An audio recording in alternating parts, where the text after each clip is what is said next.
Hi there, Starscream back. Now, going to do a Transformer review because I haven't done one of them for a while, but this time... Oh, by the way, if you think I've got a funny mark under my eye, I have, okay? So don't point that out. I know that. I got hit, so there. Anyway, actually I didn't get hit. It's more embarrassing than that. Just shot something at myself. There we go. Right, back to the review. I'm going to do Starscream. I'm not just going to do one Starscream or a few Starscreams. I looked back at my old Transformer review of Starscream and I thought, no, it's not good enough. It really isn't. It's atrocious, actually. So what I'm going to do is I'm going to remove that video, and I intend to remove all my old videos until I make them, well, replace them with something I think's a little bit better, because I'm sure I can do better than some of those old ones. So, I intend to do all the Starscreams I've got. Now, I'm going to do them in one lump, so the review's going to pan probably over 2, maybe 3. But if I can keep it to 2, good. Save people having to watch it 3 times. So, should we go back to the beginning, shall we? Should we see where Starscream come from, and then we'll move on from there onwards. And I suppose after this review we can all work out which is our favourite one. So, let's crack on, shall we? Let's go back to where it all started, and let's take a look at Generation 1 Starscream. Now, we all know the Seeker Jets, don't we? Primarily, all they are is recolours of each other. They've got great characters, well most of them have anyway, Starscream in particular, but essentially all they are is the same toy, recoloured, and in later cases retooled. Now, we know Generation 1 Starscream, cowardly, manipulative, disloyal, untrustworthy, backstabbing, maniacal, egotistical. Can you think of any more negative qualities that he could have? Probably you can, but if I haven't summed them up, you know what I'm trying to say. Primarily, he is a waste of space. And because of that, he is a great character to have stories revolve round.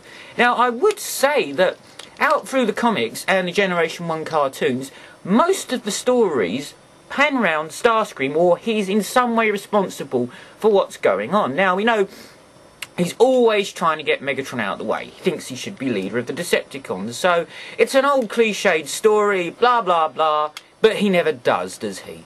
Well, he thinks he has in the movie, only to be shot by Galvatron, aka Megatron. So, Generation 1 Starscream is a great character. Even Simon Furman, he said he was great to use. If you're ever stuck for a plot or a storyline, just throw Starscream into it and it's done. Anyway, that's Generation 1 Starscream, and as we know, it's a nice toy. For some reason, mine is an original one. He keeps flopping back. I don't know what he's looking up there for. Look, Fords. Great toy. As you can see, it's got the proper missiles. The later issue ones had the fat ones. Not nice. And as we know, he was from a Diaclone range. And there was a Kingdom Starscream, I think it was called, and that was slightly remoulded, just a tad, around about the red part here. I think you'll find it was a different shape around these bits here.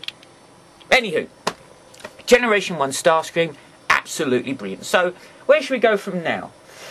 Right, now we've got Generation 2 Starscream. Let's take a look at this chap. Colour scheme is a bit off. He's more orange than red. Horrible G2 Generation 2 weapons. A bit naff actually, and a lot of grey. A lot of grey. As I said, it's exactly the same toy as the G1, but slightly recoloured with crappy weapons. Has a voice changer, which just makes rocket sounds. It makes rocket sounds! It makes rocket sounds. Terribly sorry. Okay, that's him. Now, where do we skip forward through town? Alright. This toy, I think, was re-released as Skyquake, but this one is the Starscream one. Now, it's a huge, bulky toy, isn't it? Goes into a relatively bulky-looking jet, and to be honest with you, I kind of like the toy. It's not very poseable. It's a bit like Overlord. It's coming up to that size. It's kind of nice, actually. I mean, the face doesn't really give you any idea that it's Starscream, other than the fact when the packaging says it's Starscream. Other than the fact you just assume it's a large Decepticon. But a nice toy. As I said, it's a little bit unstable. As you know, with the old ones, we've got little stabilisers that come out the back here, which is kind of good, because I think it was in the Generation 2 line. I can't be 100% certain. But yeah, it doesn't really compensate for the fact he is not stable. Right. Where should we go now? Sorry I keep looking down. They're all on the floor and I'm trying to work out the best way to do it. And, alright, where do we go next? let's go for Pretender Starscream. I've talked about this guy before, so I'm not talking about him anymore, because he's just crap, alright? Pretenders classics were crap. They're a crap line with crap toys to make money for Hasbro, so to Hasbro, rubbish toys. And the same, to be honest with you, goes for the Action Masters. Action Master Starscream comes with a little jet thing to ride. Why did they not make these things posable? They don't transform, they're composable. What the hell's with his arm? Look at this. That's what you don't want. I mean, G.I. Joe, they're posable because they don't transform. Transformers are not posable and they still don't transform. Hence the stupid name. So I don't like them anyway. Where should we go next? Right. Oh, just before you show the little one here, little Starscreams. These are knockoffs, by the way. And this is supposed to be the Ghost variant of it. But, yeah, they're neat. I mean, you compare this to the world's smallest, which is on the floor here somewhere. Bear with me. Oh, no. Sorry, bear with me 1 second.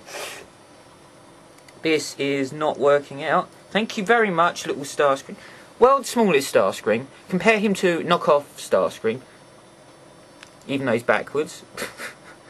Yeah. Right, look.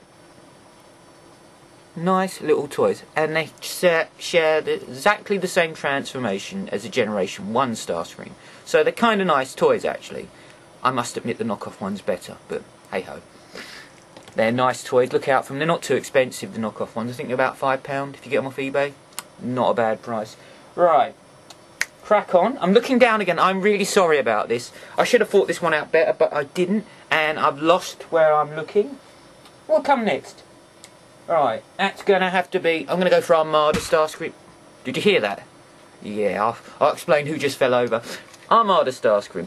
He is different from Generation 1 Starscream. I've done a review of him before. I'm not going to redo him. Needless to say, he has a little bit more on, a little bit more... Well, he earns respect even from the Autobots, and he sacrifices himself because he knows that Unicron's ends are going to end up destroying the Decepticons and the Autobots, so he sacrifices himself to make a point. Unfortunately, it's possibly a waste of a life, would you go as far to say? Yeah, you probably would, wouldn't you? Yes. He wasted his life, but there we go. Starscream is manipulated a little bit by Sideways. He makes odd sounds. It's a nice toy. Look, to be honest, transformation's quite nice. He stands quite well. He's quite well balanced. I think he stands on my hand. I mean, he uses his wing for a sword. It's a nice balanced toy. It's one of the better Starscreams, I've got to say. Okay, let's go crack on to the next guy. Now, this is Energon Starscream. You have two of these guys. Not there's two of these guys in the show. I'm just going to show you two of them. Because I've got both, so there. I know there's a recolor. Don't have him. This is Generation 1 recolor Energon Starscream, and this is Energon Starscream. Now, comparatively speaking to most Starscreams we've seen so far in the shows, and produced as toys, he's kind of small. He's kind of little itty-bitty Starscream. And he is kind of nice. I really like the Energon Starscream, because I don't think Starscream should be that big. I mean, Armada Starscream's nice, but he's too big. Too big. These Starscreams are perfect.